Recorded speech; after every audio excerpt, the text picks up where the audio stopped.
bitch. Jump in that fire. Welcome back. Today we're going to be talking a little bit on different forms of protection rituals and, things you can do to cleanse yourself and protect yourself. What's not understood is that depending on the situation that you're in and how serious it is, that determines the type of protection that you will need. Many people want to think that all protection rituals are created equal when they're not. It's not always necessary to burn a protection candle or take a bath, do a full-blown ritual cleansing. It's not always necessary to do those things. Depending on your situation, that determines which one you will have to do.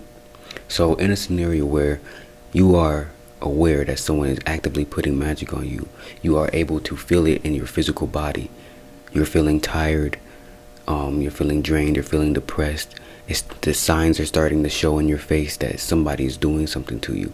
In that situation, that's where you're going to want to turn to your cleansing baths. When you are mixing up certain herbs for protection to cleanse your body, cleanse your astral body, your spiritual body of whatever negative entity might potentially be on you, whether that has been sent to you or you have picked that up in a negative environment. Now, on the lines of protection candles, that is good for when someone is putting magic on you as well, but it's also good for when you, let's say, have some enemies that you know are actively trying to come at you, even when you have unknown enemies as well. So when you're doing candle rituals, there's certain types of candle cleansings and protection rituals that you can do that will make it to where your unknown enemies are handled and your known enemies are handled. People who are actively trying to do physical harm to you, you will be protected from those people as well, not just spiritually protected from those people. Baths aren't really good when it comes to preventing someone from physically trying to do something to you. Those are mostly good for spiritual attacks. Whether, like I said, you have walked into an environment or someone has sent something to do something to you. Then on the lines of carrying certain protection, enchanted protection items, like let's say a mojo bag or a consecrated ring consecrated jewelry, or what else?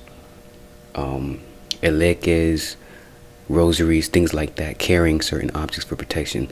When you are doing those, that's good for outside external protection, environmental protection. So that's not always necessarily good for spiritual protection unless it is consecrated to do that specific task. Mostly those are good for, I'm going into an environment, I want to make sure nothing happens while I'm in this specific environment, so I'm going to carry this item with me. So depending on the situation that you're in, that is how you address which type of protection you're going to need. If you are going into an environment, don't light a candle for protection thinking, I'm gonna be straight, when in some scenarios you will be, but it's best at that moment to carry a specific item for protection. Or don't think, since I'm carrying this item for protection, I am now completely spiritually protected, when you might need a cleansing bath. So it's best to really address the situation that you're in, because a lot of times you are doing things in vain. You might be taking multiple baths all the time when it's not really helping you, burning candles, and it's not really helping the situation that you're in.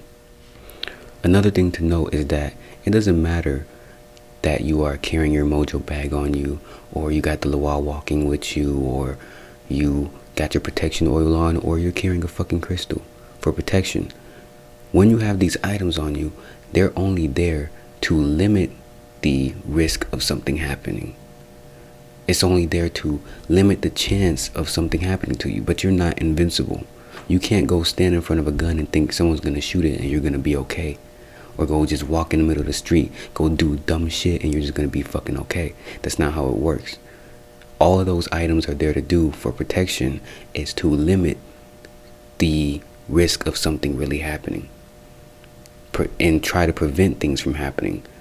But if you put yourself out there for something to happen because of your own dumb actions, and you step into that field, something's most likely going to still happen to you.